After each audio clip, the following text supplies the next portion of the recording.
Hey Brent, Happy New Year. Today we're talking proactive planning for 2023 and four key resolutions. 2022 was a brutal year for investors, and 2023 is sure to be challenging, but there are some action steps you can take now to set yourself up for success. So let's walk through those resolutions. And first on your list here, rebalance. Why is that important? We typically recommend rebalancing at least once a year, and this is just a good practice as you go along your investing career, and that just makes sure to keep your allocations in line with what they should be. Right, because essentially when we don't rebalance, we're taking on too much risk, right? Correct. This is a perfect visual for it. So if you've got a mixture of bonds and stocks, over the long run, stocks tend to perform better, which will end up with a higher allocation of stocks. More stocks means more risk. So that is why you do need to rebalance over the course of your career and periodically. Right. And something else you wanted to touch on real quick, Brent, was just the terrible performance of the traditional 60-40 portfolio for 2022. Correct. So, I mean, it was a very unique year where both stocks and bonds got hammered. And so, with that being said, it's important to understand that some portfolios that do have a mix of stocks and bonds, you may need to hold tight on rebalancing right now to let those come back. So, essentially, you're looking for those to recover a little bit and then rebalance. And so, that's definitely why you want to be talking with a financial advisor and making sure you're doing the right things, because just because you're supposed to do it more times than not, it's still a good idea to check and make sure it's their time to do it. Absolutely. All right. Number two on your list here, pay down debt and lower expenses. I feel like this is everybody's financial resolution every year. Correct. This could be a good goal just across the board. Yeah. So we like to say, you can only you can only control what you can control. And so we can't control the stock market's going to go up or down. We can't control inflation or interest rates, but everybody can take a look at their budget and attempt to, lower the expenses and then pay down debt.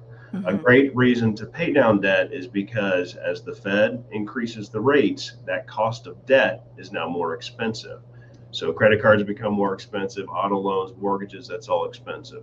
So you want to try to pay that stuff down and then keep more money in your pocket. Right. All right. Another important consideration here, keep saving for retirement. Again, that's something that should probably be every year.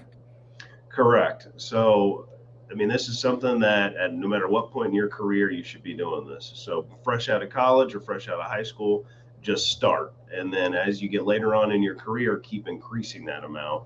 And it'll almost be like a snowball effect that balance will be nice and big by the time you get to retirement. So just keep funding those accounts. And we had some new limits to keep pace with inflation for 2023, right? Correct. One of the benefits of inflation, I hate to even say that, but it is that the government is now going to allow you to save more of your money in these qualified accounts. So if you were maxing out in 2022, you can't just sit tight for 2023. You need to reach out to the plan administrator and get that updated for the next year so you make sure to get your full benefit. Okay. And last on our list of resolutions here, we have update your estate plan and your beneficiaries. Why should we do this? So it's one of those things that's very easy to do, definitely smart to do, and yet a lot of times it falls through the cracks. So we recommend about once a year, take a look at your beneficiaries, make sure, it's still exactly how you want things to go.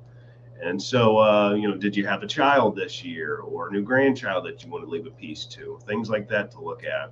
And then we also recommend, getting the big three documents: a will, a healthcare directive, and a financial power of attorney. So normally you can work with an attorney to get those for under $1,000. And then those are things that you want to keep and then just periodically check them to make sure they still look good and your wishes are as they should be. Right. So important. So easy. Brent, I appreciate your help with this. I know that you have a team of kind of in-house experts that you can refer people to in regards to that estate planning. So if somebody has questions, what's the best way to reach you? Yep. Go to our website, www.young-wm.com, or call the office 614-430-8383, and we'll get you on the calendar. All right, Brent, thank you. Thank you.